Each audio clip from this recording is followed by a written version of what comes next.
A deconversion story. Kind of think more about like my faith and what that actually meant. Like the word faith, what does that even mean? It's believing in something when you don't have all the evidence for it, or you don't know for certain. That's not the definition. Complete trust or confidence in someone or something. We do have all of the evidence for Christianity. We do have all of the evidence for the resurrection of Jesus, and that is why I fully trust in him. But there's that story about Jesus rebuking Thomas for not believing unless he had that proof of the holes in his hands. And Jesus's words are used as... Was it? Why would you call that a rebuke? Hold on. Let's go back to that. I'm pretty sure it's Luke. Oh no, I think it's John. Let's actually go to the text here. Thomas says, unless I see in his hands the imprint of the nails and put my finger in the place of the nails and put my hand into his side, I will not believe. Then of course the resurrected Jesus comes to him later and says, place your finger here and see my hands, and take your hand and put it in my side, and do not continue in disbelief, but be a believer. Does this sound like a rebuke to you guys? No, Jesus is literally giving him what he wanted. He wanted evidence. Therefore, God gave it to him. Jesus gave it to him. And that's the same exact thing for everyone else. Christianity is not a blind faith religion. There's that verse that says we walk by faith, not by sight. People love to take that verse out of context. But time and time again in the New Testament, we're seeing Jesus and Paul and the apostles say, look, do not take my word for it. This actually happened. Look at the Old Testament scriptures, because they prophesy about a man who would come, be born of a virgin, die on a cross for all of the sins of his people. So no, that's the first actually dishonest thing that he said so far in the video. And Jesus's words are used as kind of a reinforcement of,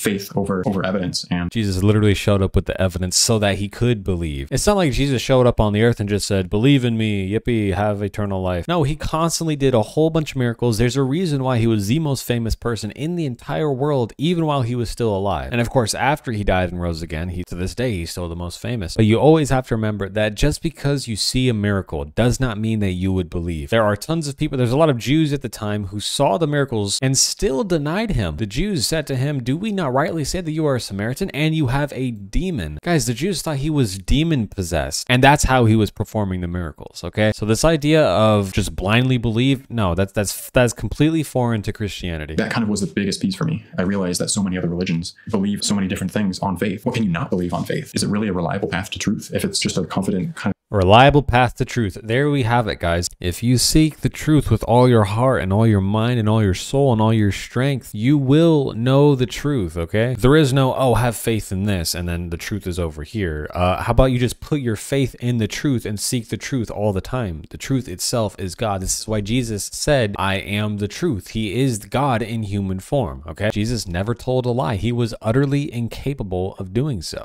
Belief or an assertion in something that you can't prove, that didn't seem logical or reasonable to me. So after looking at the evidence, it's not logical. I realized that I don't... It's not logical to believe in something that you have no evidence for. 100%, I agree. Have a good reason for what I believe anymore. Yes, we don't have evidence for it, but if you require evidence to believe this, your faith is weak.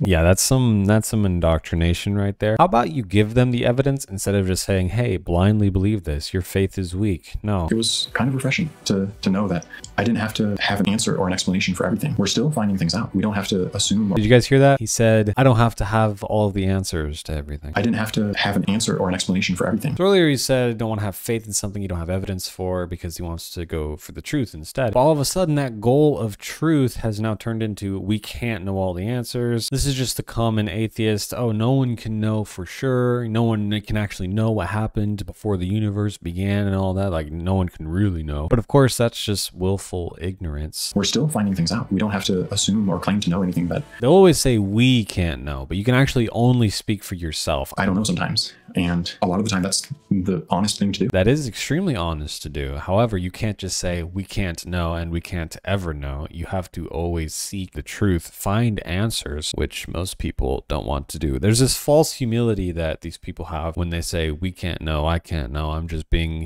humble, and you guys are the ones who think you know everything. It's like, no, I don't. I'm pointing you to the person who does, Jesus Christ, the creator of the universe, the truth. It felt good to kind of use that title finally. Becoming an atheist and really questioning my beliefs has only made me better, and I want to want to continue to become better. So basically, okay, grow up in the church, but nobody actually tells you why we believe. Instead, people just shove the Bible down your throat and tell you to believe it instead of actually, you know, explaining step by step how we got the Bible and why we know it's 100% true with no errors in it whatsoever. So yeah, that's just a big problem. A lot of people just tell you that the Bible's true instead of explaining why and how we know based on extra biblical sources that it is true.